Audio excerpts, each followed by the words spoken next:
Hi guys, இன்னைக்கு நாங்கள் உளுத்தம் களி எப்படி செய்யறதுன்றத பார்ப்போம்.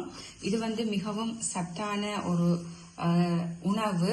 குழந்தைகள் முதல் பெரியவர்கள் வரைக்கும் உடல் பலத்துக்கும் உறுதிக்கும் அந்த காலத்துல விரும்பி சாப்பிடுவாங்க.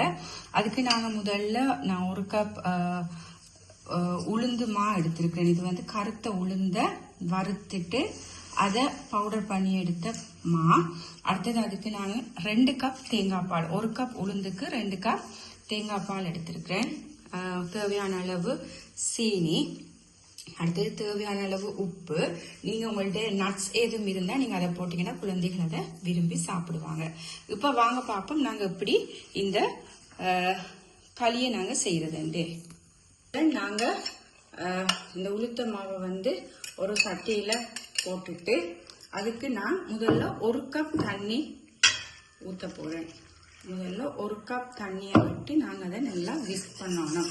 உங்களுக்கு நீங்க கையாலையும் செய்யலாம், அல்லது நல்லா கரண்டியால அந்த கட்டிகள் வராத மாதிரிக்கு நீங்க அதை நன்றாக விஸ்க் பண்ணிட்டு இப்போ நாங்கள் நன்றாக கரைச்செடுக்கணும். கரைச்சிட்டு இதுக்குள்ள நாங்கள் இப்போ எங்களுக்கு தேவையான அளவு சுகர்,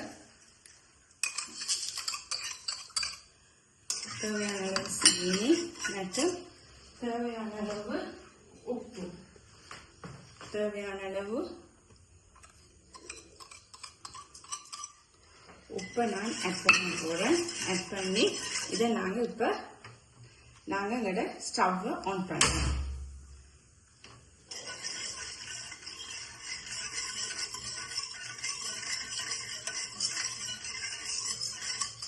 இதை நாங்கள் கலந்து கொண்டே இருக்க வேண்டும்.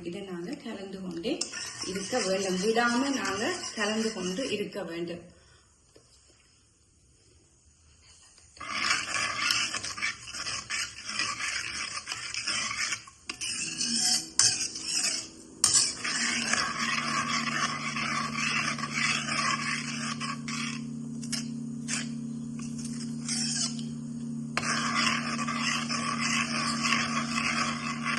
பாத்தீங்கன்னு சொன்னா நீங்க தொடர்ந்து கலக்கி கொண்டிருக்கும் போதே இப்படியான ஒரு பதத்துக்கு அது வரும்.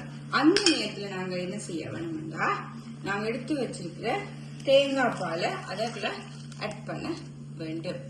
அதுல நீங்க தண்ணியிலையும் இதை செய்யலாம், அதே மாதிரி பால்லையும் செய்யலாம். நான் இன்னைக்கு தேங்காய் பால்ல இதை செய்து காட்டுறேன். தேங்காய் பால்ல செய்தா இன்னும் நல்ல டேஸ்டாக வரும்.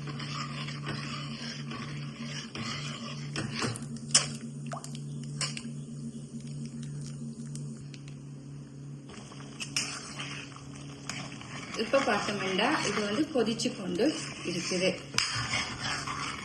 உங்களுக்கு விருப்பம் என்று சொன்னா சிலவங்க இதை ஜெலி மாதிரி ஒரு கட்டித்தன்மையா சாப்பிடறதுக்கு ஆசைப்படுவாங்க. சிலவங்க பாத்தீங்கன்னா பொரிஜ் மாதிரி, அதாவது கஞ்சி மாதிரி ஒரு இந்த பதத்துல சாப்பிடறதுக்கு ஆசைப்படுவீங்க.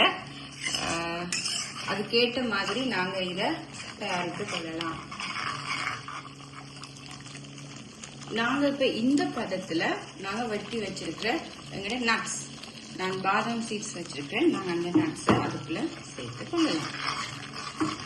நாங்க இவ்வாறு அதை கிண்டி கொண்டு இருக்க வேண்டும்.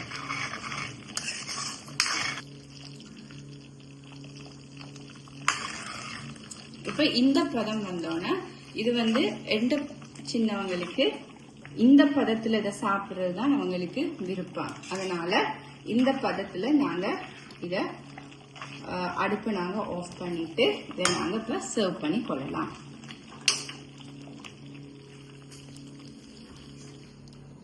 இப்ப பாத்தீங்கன்னு சொன்னா இது சர்வ் பண்ற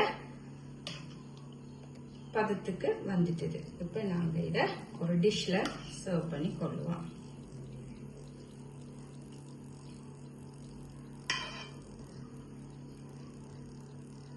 மிகவும் ஆரோக்கியமானதும் உடம்புக்கு வலிமையானதுமான உளுத்தம் களி ரெடி ஆகிவிட்டது.